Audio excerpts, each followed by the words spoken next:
Practice and procedural act case में attorney general को आज पार्लिमानी कार्रवाई का रिकॉर्ड जमा कराने का हुक्म दिया है और चीफ जस्टिस उमर अता बंदयाल की सरबराही में 8 रुकनी बेंच ने हम केस की समाअत की थी। इसी तमाम सियासी सूरत हाल पर बात करने के लिए हमें ज्वाइन कर चुके हैं तहरीक इंसाफ के रहनुमा हैं सेनेटर एजाज चौधरी साहब। एजाज साहब, बहुत शुक्रिया आपके वक्त का। अदालत में practice and procedure bill case की समाअत हुई। अब अदलिया की जानिब से केस की समाअत को 3 हफ्तों के लिए सर मुलतवी किया गया है। सवाल इंतहाई सादा है, क्या पंजाब का इलेक्शन अब होता हुआ आप देख रहे हैं या नहीं? देखिए, मैं आपसे अर्ज करता हूं कि 14 तारीख को जो इंतखाब होना था उसके इम्कानात जो हैं इस वक्त नज़र नहीं आ रहे। लेकिन एक बात तो यकीनी हो गई है कि इस 3 हफ्ते की तारीख आगे देने से जो वो सुप्रीम कोर्ट के इख्तियारात को महदूद करना चाहते थे वो प्रोसेस भी रुक गया है।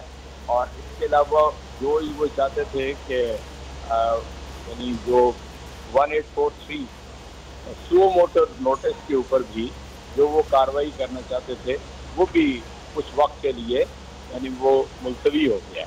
चुनांचे मैं ये समझता हूँ कि इसकी जो पॉजिटिव इंटरप्रिटेशन है वो तो यही है, क्योंकि सुप्रीम कोर्ट बहरहाल इस मुल्क के अंदर एक वाहिद अदारा रह गया है कि जो अवाम की यानी उमंगों का महवर मरकज़ है इस वक्त। तो इसलिए मैं तो आज की जो भी कार्रवाई है उसे मुस्बत निगाह से देखता हूँ।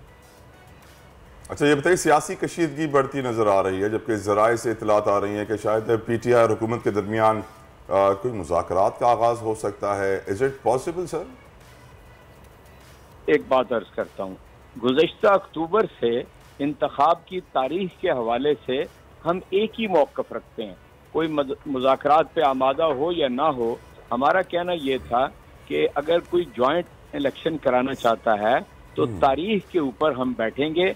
हमारी शर्त सिर्फ एक है कि जो कुछ भी हम करेंगे वो जो कॉन्स्टिट्यूशनल फ्रेमवर्क है उससे बाहर नहीं होगा। इसका मतलब ये हुआ कि अगर आप किसी असेंबली की मुद्दत को कम करना चाहते हैं और किसी की बढ़ाना चाहते हैं या कोई इस तरह की और चीज़ है तो वन टाइम हमें तरमीम कॉन्स्टिट्यूशन में करनी पड़ेगी और हम वो वाला रास्ता इख्तियार करना चाहते हैं और वो भी ऑथेंटिकेशन हम चाहेंगे सुप्रीम कोर्ट की जो फैसला इन मुज़ाकरात के नतीजे में हो।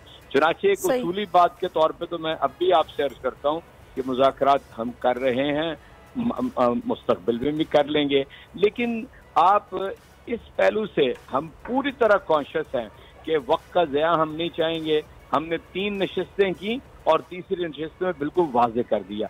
अब तो कोई नई सूरत हाल यानी हुक्मरान लेकर आएंगे सामने या PDM लेके आएगी तो बात होगी, वरना तो बात की गुंजाइश खत्म हो चुकी हुई है।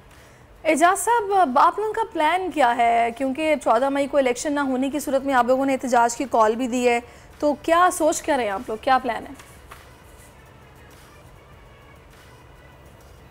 जी बिल्कुल, मैं ये समझता हूँ कि हम तो अपनी एहतजाजी तहरीक को देख रहे हैं, इसलिए देख रहे हैं कि आइन पामाल हो रहा है। आइन के बारे में एक चीज़ मैं कम से कम अपने नौजवानों को ये बताना चाहता हूँ कि वाहिद मुत्तफिक का दस्तावेज है पाकिस्तान के अंदर जिस पे 1973 में इत्तफाक हो गया था। इसको जो छेड़ेगा वो पाकिस्तान की जड़ें खोद के रख देगा। इसलिए ये वो आइन है जो कहता है कि सॉवरेनिटी बिलोंग्स टू अल्लाह, जो हाकमियत आला है वो अल्लाह रब्बुल इज्जत की है और वो चोजन रिप्रेजेंटेटिव जो है मुंतखब लोग हैं उनके जरिए एक्सरसाइज की जाएगी। और अगर मुंतखब लोग ही नहीं होंगे, मुझे बताइए, तो इसका मतलब है कि आइन से तो आपने इनहराफ कर दिया। आज 1 माह से कुछ दिन ज्यादा हो चुके हैं कि बेआइन है मुल्क। अगर आप 2 बड़े सूबों में तकरीबन यानी 70% पाकिस्तान के अंदर गैर नुमाइंदा गैर मुंतखब नाजायज हुकूमतें रखेंगे तो इसका मतलब है कि आप आइन के साथ खिलवाड़ कर रहे हैं। और आइन से खिलवाड़ का मतलब ये है कि आप पाकिस्तान के लिए मुस्तकबिल में कोई अच्छा इकदाम नहीं कर रहे हैं। इसलिए पाकिस्तान के सारे अदारों को जो ट्राइकाटमी है ना हमारे इख्तियारात की, ये अदलिया है, ये मुकन्नना है, ये इंतज़ामिया है, उसको अपने दायरा कार में रह के काम करना चाहिए।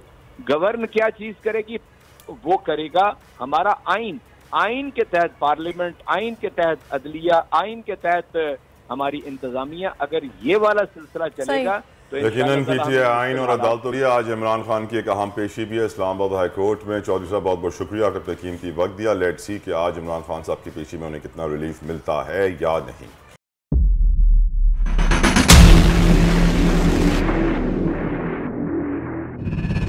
अदालती अहकामात के बावजूद कराची में शुएब शेख के घर को गैर कानूनी तौर पर मिसमार कर दिया गया है। बोल के खिलाफ इंतकामी कार्रवाइयों में तेजी। कराची में को चेयरमैन शुएब शेख का घर गिरा दिया गया। बोल के खिलाफ इंतकामी कार्रवाइयों का सिलसिला जारी है। सिंध हुकूमत की अदालती अहकामात की खिलाफ वर्जी। सिंध हाई कोर्ट का स्टे ऑर्डर नजरअंदाज। सेक्रेटरी बल्दियात Najam Shah, director land Sabal Islam, director anti encroachment Imran Ahmed को नोटिस जारी। Administrator KMC director Saifur Rehman, DIG south Irfan Baloch, SSP Keamari Fida Hussain को भी फरीक बनाया गया। इससे पहले जो जुल्म के पहाड़ तोड़े गए शुएब अहमद शेख की जबानी से। 60 दिन का वक्त होता है, 102 दिन के बाद मैं जीत गया, केस भरी हो गया, 102 दिन के बाद अपील फाइल की, एक्सेप्ट कर ली। नहीं करते ना एक्सेप्ट, खत्म हो जाता ना जुल्म यार। भरी अदालत में मुझे बरी कर दिया, फिर पता नहीं क्या हुआ, 2.5 घंटे बाद का नोट बिफोर, मैं नहीं सुनता ये केस। खड़े रहते अपने फैसले पे, मिट जाता जुल्म। अल्लाह ताला ने बिठाया इस कुर्सी, इन कुर्सियों पे इनको यार, ये अल्लाह ताला की तरफ से फैसले करने हैं। तो या तो ये फैसले आएंगे, जुल्म मिट जाएगा, या कौम खड़ी हो जाएगी जुल्म के खिलाफ।